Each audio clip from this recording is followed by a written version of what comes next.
Alors, pouvez-vous vous présenter en 2 mots? Je m'appelle Delphine Chartier, j'ai 41 ans, je suis art thérapeute, artiste et professeure de dessin depuis 5 ans sur Montville.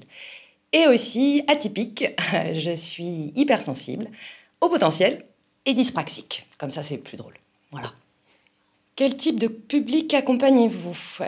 J'accompagne divers publics, ça va de la petite enfance, à partir de 2 ans, avec les parents, jusqu'à la fin de vie. Je peux accompagner des adolescents, des familles, des institutions aussi, puisque je fais des séances d'art-thérapie collective au sein du cabinet ou directement dans les institutions.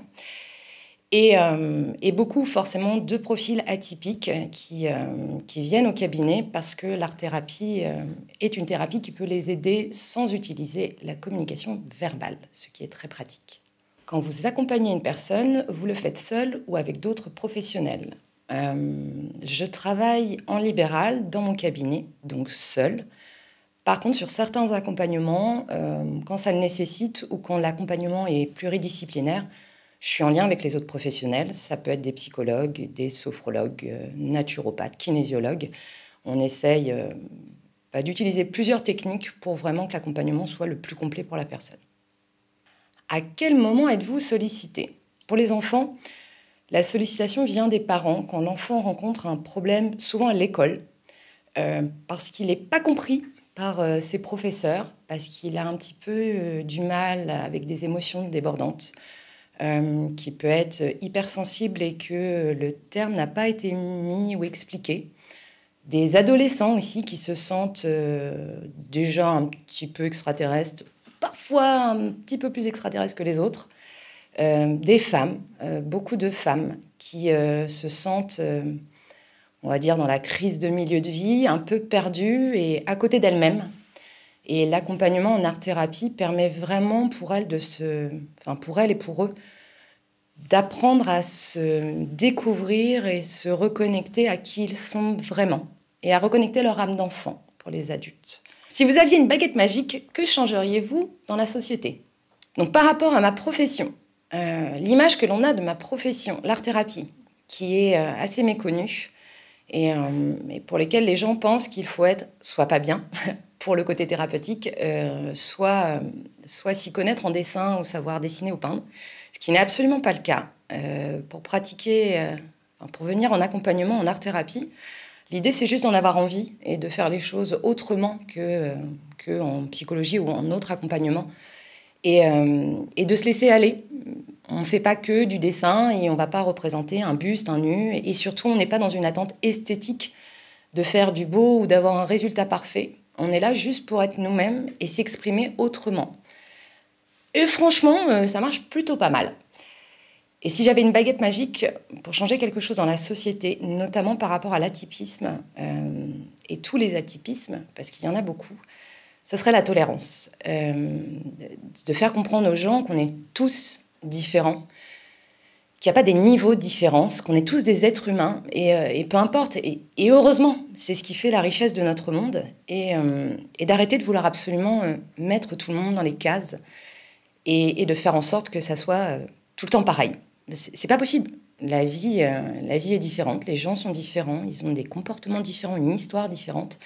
Donc l'idée, ça serait de les prendre tout le temps comme ça, et de faire avec. Mais ça demanderait une grosse baguette magique. En tant que maman, est-ce que j'aurais un message positif à faire passer sur la typicité? Ouais, c'est génial. En fait, c'est génial d'avoir des enfants atypiques parce qu'ils sont pleins de vie, pleins d'intelligence, pleins de rebondissements, pleins de sensibilité. Ils ont une manière de voir le monde tellement riche, tellement profonde. Ils sont humains, ils sont forts, ils sont courageux. Du coup, émotion aussi.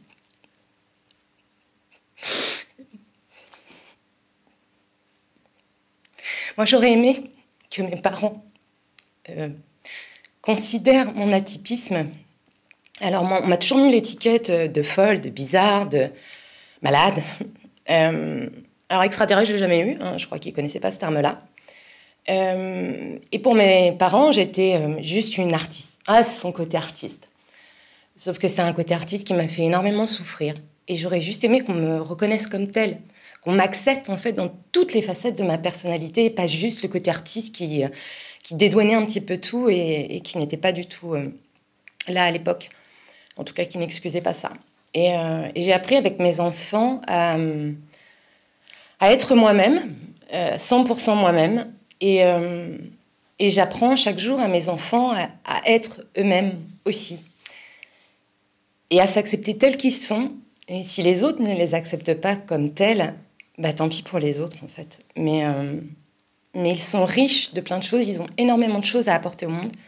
Et je pense justement que c'est tous ces atypiques, tous ces 10, tous ces hauts potentiels, tous les gens qui ont ce petit quelque chose en plus, qui vont permettre de changer le monde et de faire avancer les choses. Parce que justement, ils ont cette créativité, cette imagination, cette sensibilité au monde, qui fait que si tout le monde voyait le monde comme ça, mais qu'est-ce que ça irait mieux?